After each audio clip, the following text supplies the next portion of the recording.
Is that Sandy? She has a chocolate. Or is that Siba? That's Siba. All right, we are going to go ahead and get started. Thank you, everybody, for joining us. Let's just have a quick word of prayer and we will jump right in. Dear God, thank you again for each of the coaches here. Thank you for the young people that they represent and the time and effort that they have put into helping the kids have a successful season. We just ask for you to be with us today and help us to be clear in our communication. In Jesus' name, amen. All right, so thank you very much again for joining us and for the time that you take for it. Couple things we'll note.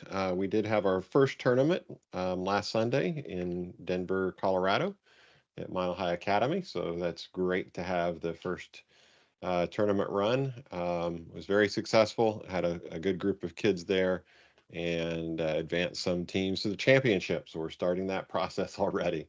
So excited about that. A couple things just to note for you. I'm going to go ahead and share my screen here. Give me just a sec. And we'll just talk through just a couple things. One of the things that we will be having we'll be using the Event Hub. This is where the schedules will not go in here. We'll still send out separate schedules for each event, but the Event Hub will have this will be where you will get your rubrics and you'll be able to see your scores afterwards. So it looks like I'm signed out here.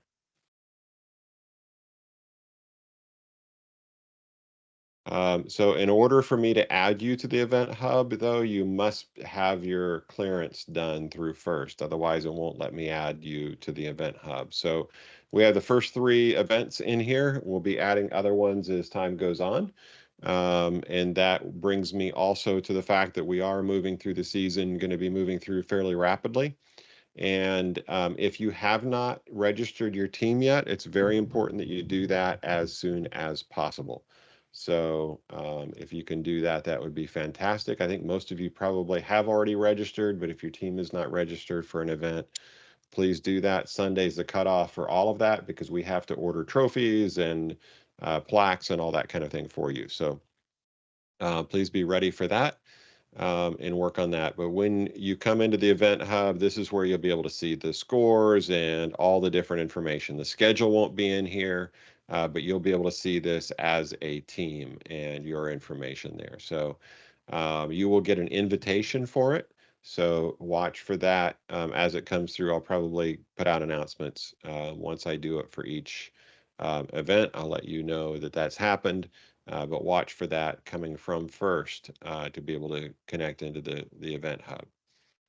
All right. Again, if you haven't registered for your event under AdventistRobotics.net, come here to First Lego League registration, and this is where you can register for the event. We're going to be taking down, in fact, I need to take down a number of these. We'll be taking these down. In fact, everything through Bentonville, the first 4 actually, I think are already locked in. Actually, it might even be through Glendale. We've already done trophy orders and that kind of thing. So hopefully all that's taken care of. If you need to get in, please let me know, but make sure that you take care of that. Very important website is the firstlegoleague.org website. And if you go under season, there's a lot of great resources here. Please make sure that you have paid attention to the robot game rulebook.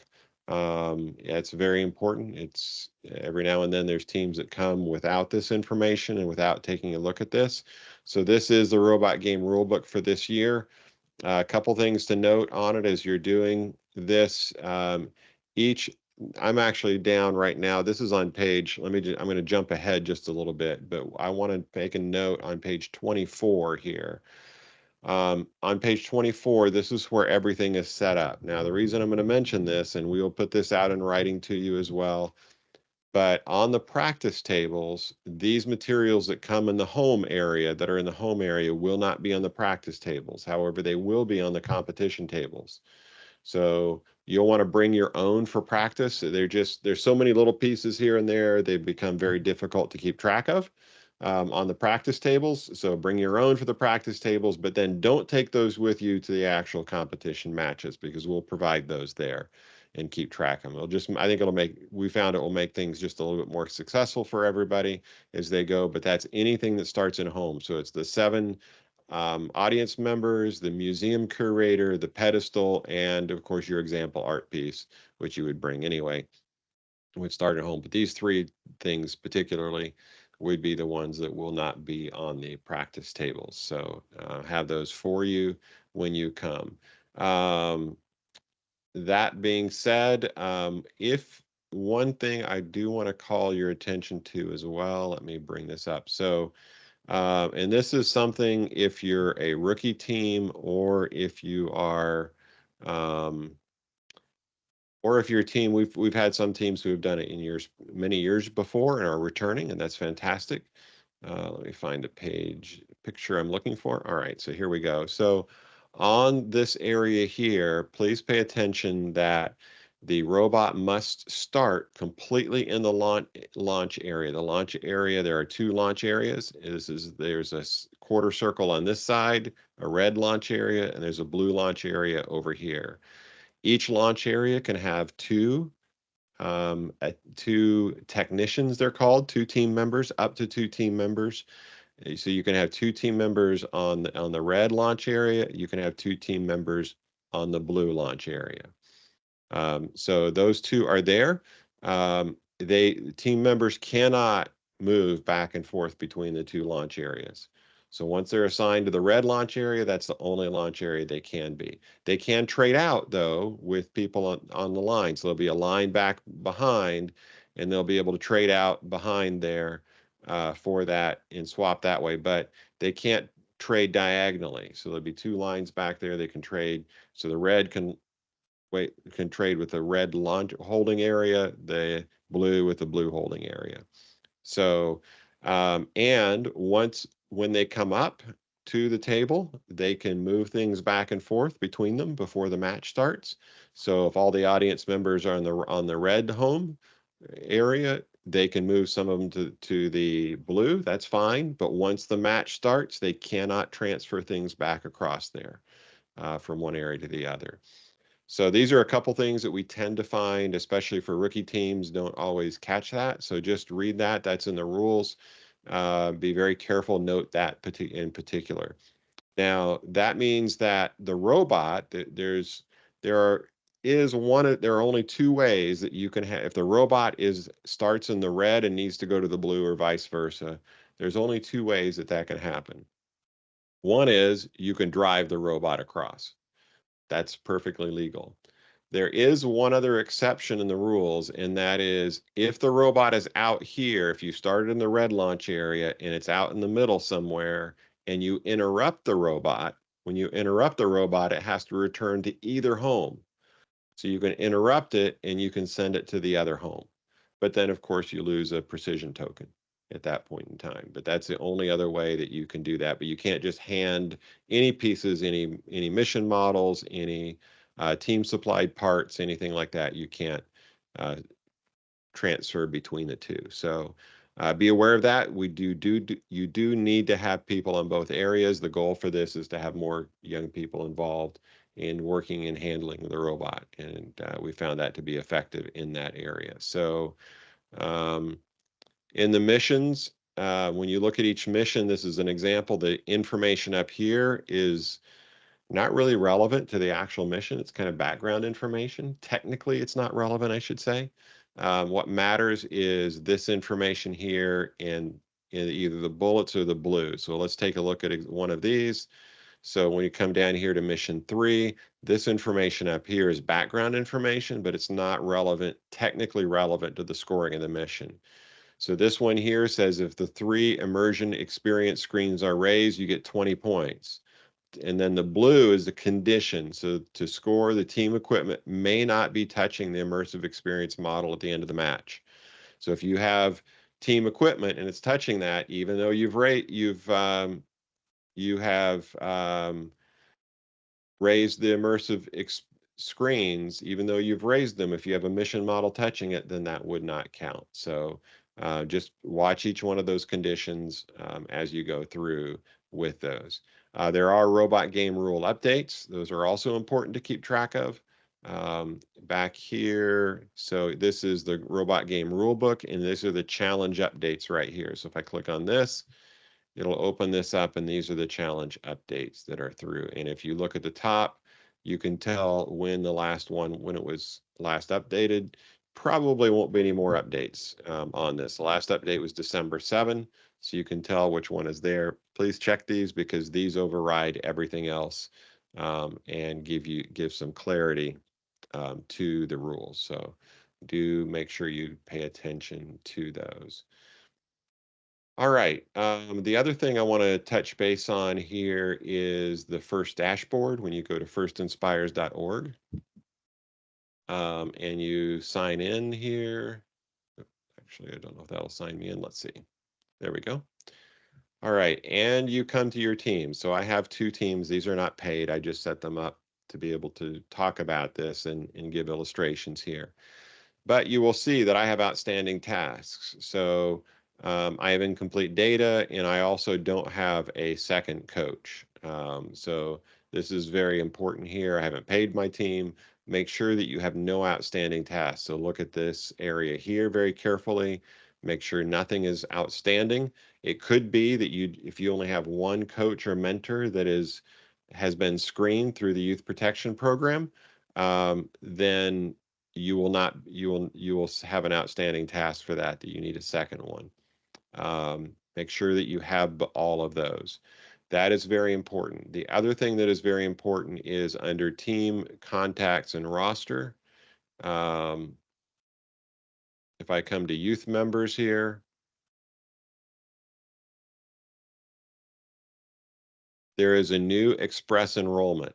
And what this will do is once you have two coaches that have been screened, then you can click on this QR code link here and it will generate a QR code that you can send home to your parents, and they can take a picture of that with their cell phone and just within a couple screens of information complete all of their rostering. Then at the bottom you can then um, come into, you'll have them pending down here and you can bring them in. So please make sure that you take time to do that and you get that. You must, once you're all done, this button up here right now, I can't do it because I don't have two coaches that have completed this. But once you're done and all your kids are in there and everybody's there, you click on this printable roster, you print that out, and you must bring that with you to the tournament. That is your ticket to into the tournament. If you don't have that, of course, you have to have a paid registration as well. But if you don't have this printed out, your team may not compete. So we'll do everything we can.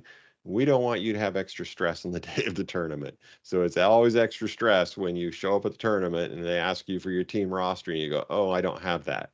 We'll do everything we can to help you get that printed out for you, but it reduces your stress level if you have all that taken care of from the very beginning. So definitely take care of that. And of course, you've got your QR code for the invitation, which makes things a lot easier for your students there. So um, those are some of the things. One of the things I also want to highlight is that each at the tournament, there will be practice tables. Um, and so each tournament will have, depending on the number of teams, we'll have practice tables there to match that. And the practice table will have all the elements in there. Please keep in mind that the practice table is not for an individual team. You must share it. That means you must use gracious professionalism in interacting. So please, you shouldn't be there for more than 5 minutes. It's not a place to take your computer and do programming and that kind of stuff. You need to do that back at your pit table. You will have a table in the pit area, which is your home base, that you'll be able to work everybody from. So just keep that in mind and use gracious professionalism as you do that. So um, with that, I think that covers the key things that I wanted to cover. Just to highlight that will help you be successful. We want you to be successful as we start into the tournaments here. Seriously, we're really jumping into a lot of tournaments in the next Next couple of weeks, next 3 weeks or so, we will probably have about 5 or 6 tournaments in the next 3 weeks. So we have quite a few stacked up here. So, all right, with that, I'll go ahead and open the floor for any questions or comments, and go ahead and unmute if you like and ask a question. Did you say that this coming Sunday is the last day for us to register our team for a tournament? Correct. No. That is correct. Yes. Okay, this coming Sunday. All right, thank Yep. you. Yep. And we really, yeah. So if you need to get that done, please do that as soon as possible because we need to get that wrapped up. Because we have to order plaques and the medallions and all that trophies and all that kind of thing ahead of time, and we have to know how many teams we have coming to be able to commit to that. So. In the case. Oh, never mind. Go ahead. Okay, let's do Darren, David, and then I think Dayon. Okay, so in the case that a team like lost pieces, like specifically like a little Lego piece, what do we do? Like the little men or the audience pieces? Yeah, we had practice one day, we came back the next day and everything was gone. Yeah, that can happen. I'm sorry, but that does happen. So you can use anything you want for practice. So that's why when you come to the tournament, you don't have to worry about bringing your mat, your field, and all that kind of stuff with you. Those little guys they're really easy for kids to put in their pocket and they walk off. Yeah. And that does happen. So clearly you want to do your best to secure it. One of the things that I found really helps is to get like a queen size sheet or something like that, a fitted or just a flat sheet, and put over the table when it's not being used. So that way it's it's an attractive nuisance, we call it, because if it's there, kids look at it and tinker with it. If you cover it, it helps with that kind of thing and helping manage that. But so if you're needing to move audience, again, if you're moving audience members, you can use any Lego people for your practice. It really doesn't matter. You can use whatever you need in that to accomplish it. And when you come to the actual tournament, at the tournament itself, we will supply you, except for the practice tables and those things that start in home. Only the things in home you would need to have your own on. But the actual competition fields, we supply everything for you. All you need to bring is your robot and your robot pieces. Okay, great. And I had one other question. Mm-hmm. There's an update, like update number 7 regarding where the experts start. Do the experts start on the board for the expert delivery? Most of them do, yes. Except for let me pull up. This was update 7.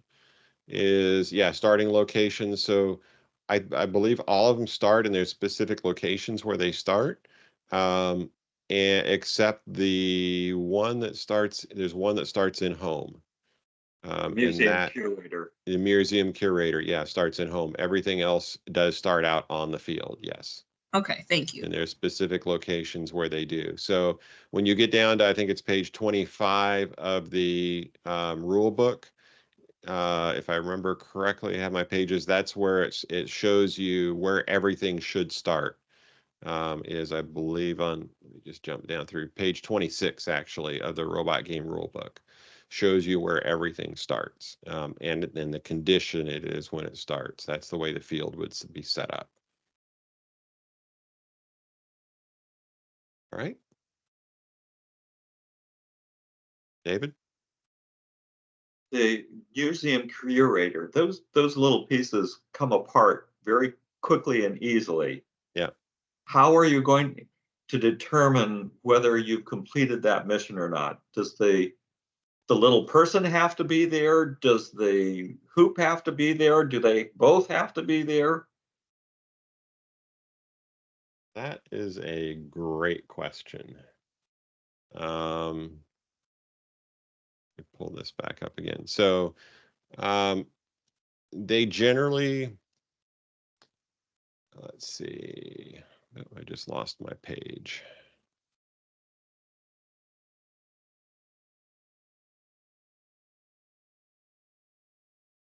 So I know that there is a rule on it. I do want to be careful what I say because I am not a referee and won't be making the final call on it. However, there is a rule regarding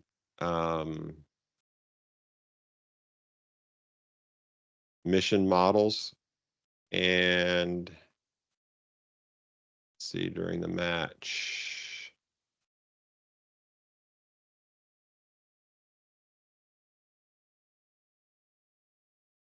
We'll have to get some answers on that one. I don't know 100% certain, and I want to be careful what I say because I don't want to mislead you in the wrong direction.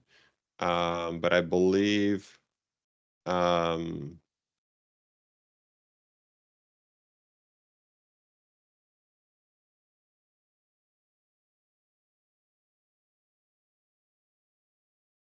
missions, teams may not, so rule 4, this is on page, what page am I on? 20, rule 20, page 20. Teams may not separate dual lock, take models apart, or break a mission model. Missions clearly made possible or easier will not count. If a mission model is combined with anything, including the robot, the combination must be loose or simple enough so that if asked to, the technician could immediately and freely move it. So I think it might be the call of the referee as to whether or not it would be making it easier or not. But the rule says that the missions you can't break a mission model, and that would be considered a mission model. Now, I think that there will be some benefit of the doubt given to teams for inadvertent ones, because that can happen, but do your best not to have that happen. So that's not a complete answer, but hopefully that sends you in the right direction. Right, thanks. And that is certainly something, if you're concerned about that during your practice match, that is when you want to have coach your kids. You as a coach shouldn't be asking these questions, but you need to prompt, teach your kids how to approach the referees and ask the question of, okay, so what happens? It's a great opportunity to have that during that practice match, because you'll have a practice match in the morning, and that practice match doesn't count for any scores, but that's a great opportunity if you have questions like that at that particular tournament to talk to the referees and say, what happens if, or how does this work? Or if you have some mission that might be a little bit, maybe you might be concerned about whether it really fits the rules or not. That's a great opportunity to get clarification on that. All right. Any other questions? Is that it for you? Okay. All right. Dayon. Hi. I was wondering if anyone is we're having issues with the Spike Prime hub. When we connect it, there's always an update. It's like updating all the time, and then it screws up. Like if we have like a version 2 running, we wrote the mission, then the next time it doesn't update, then we can't open the files that it's not backward compatible. I'm just wondering if anybody has any issues with the updates needing to be done every time well, not every time, but I'm just exaggerating a little bit. But it's kind of annoying, and how to fix that. Or maybe you guys not experiencing it because you have better computers. I don't know. So I know that I just got an email from First, actually, through the training. Let me actually go back and find this email here. Just came in the last couple I days. could Go answer ahead. that for you. Yeah, go ahead. So every time it asks you to update, if you don't update, we didn't find that we had to update every time. If we updated every time, then it cleared out, especially if you switch computers, it'll clear out all of your programming and you have to re-put it in. So we didn't update it all whenever it asked us to update. So yeah, sometimes when we click do not update, then it's almost like you got to restart the computer for it to come out of that mode. I don't know if it's because the computers are older. It could be a reason, but yeah. This is, I was curious, do you have more than one computer that you're using? Yeah. Okay, are they running the same version of SpikeFrame software across all of them? We had them all at the same version when we started off, and then because sometimes the kids are in like the middle of something and it goes update and it just keeps going, then they click update. So we have like a bunch of them that are now different versions. Yeah, so that's what I noticed is that Spike Prime 3 in particular, they're all needing a brick firmware upgrade based on the point version of the Spike Prime 3. So every time you move from one computer, the hub from one computer to another that's a different Spike Prime version, you're going to get that message. Okay. All right, so we gotta make sure to stick with the same computer. Okay, all right. Yeah, that would help, So I'm sure. I also noticed on Spike Prime 3 that sometimes when you're using Bluetooth, it doesn't apparently get all of the update in there. So whenever I have that issue with update, I just do a hard USB cable. And that seems to solve it, but he's right. If you use multiple computers, and if you're going back, we go back and forth between Windows and iPads, and sometimes that creates an issue too. So you have to be pretty consistent. Okay, that could be why. Okay, appreciate it. Thank you. So feel free, please also reach out to First, and I can put something in the chat right here. This is actually came from the professional development side of things, but let me put it in the chat. So, or reference PD, but you can ignore the PD. Basically, they're saying that Lego Education has found that they had a number of bad hubs with corrupt firmware. So there is instruction here, and I can email this out to everybody as well, but there is some troubleshooting steps there, how to do a factory reset on the hub and do an update. So if you have run into problems, Lego Education support is really good. And I would encourage you to go ahead and give them a call and say, hey, I'm having this, because maybe it's related to, I mean, I think the advice you've heard here from other coaches is spot on and good. But it's also possible that you have a bad firmware with that. And of course, you have a dead hub at any point in time, always call Lego Education. They're super good at their support. They have great support there, and contact them. But definitely keep that in mind as well, to give them a call if you need to. Okay, appreciate it. Thank you. All right, who was next? Anybody else? And Marie, do you still have a question?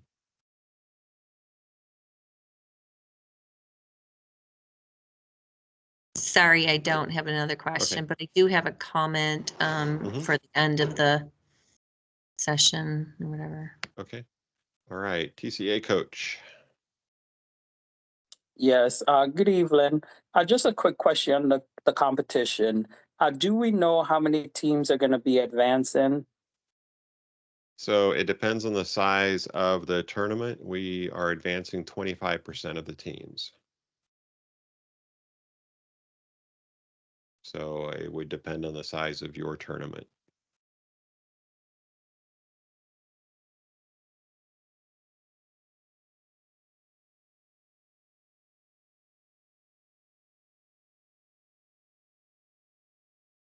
All right, and I see Trevor put in the chat there, the current Spike Prime version is for Windows is 3.4.3.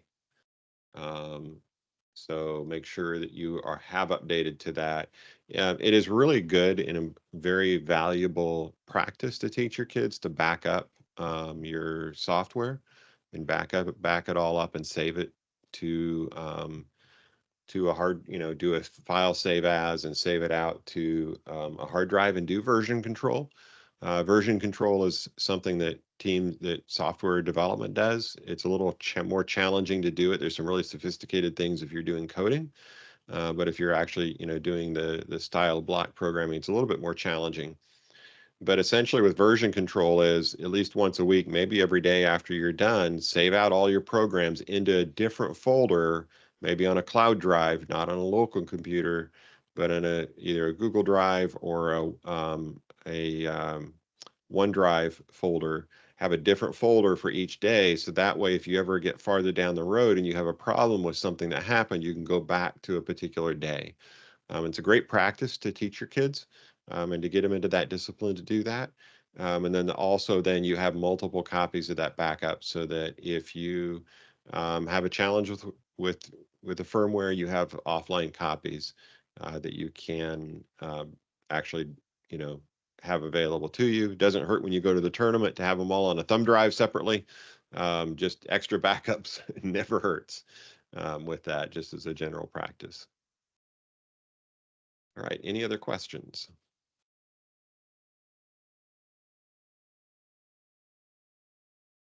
All right, I will say, if you have not listened to the last two conference calls, I do encourage you to go back and listen to those. There's a lot of great material that we've covered some of it here, but there's other material there that has been covered in those conference calls that is not covered, wasn't covered here tonight. So some great questions, great feedback. I highly recommend taking the time. They are on our YouTube channel. So you can go to our YouTube channel and view those. I think I sent them out as a link, and we'll send by tomorrow morning. We'll copy this. This recording will also go on our YouTube channel, available for you, so that you can review it. Or for those who haven't been able to make it here, they'll be able to see that as well. Quick question: will you be rounded Yes. to 25%? Depend. I have to take a look and probably be rounding. Yes. Okay.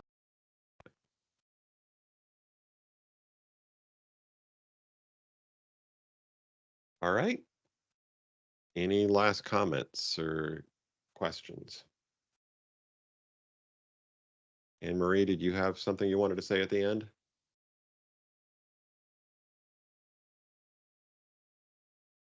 I just had some comments about the competition, but we can talk off Okay. this. Yeah. All right, not a problem. All right, well, that's all that I have then for you. Thank you again very much for the time and effort that you put into it. We're very, very grateful for that. And I know your kids you're making a difference in their lives and giving them some opportunities that they wouldn't have. So we really very much appreciate that. So thank you all very much. And we're going to go ahead and stop the recording. And that will be the end. Let us know if there's anything we can do to assist as you move forward and get ready. If you have any questions, please feel free to reach out.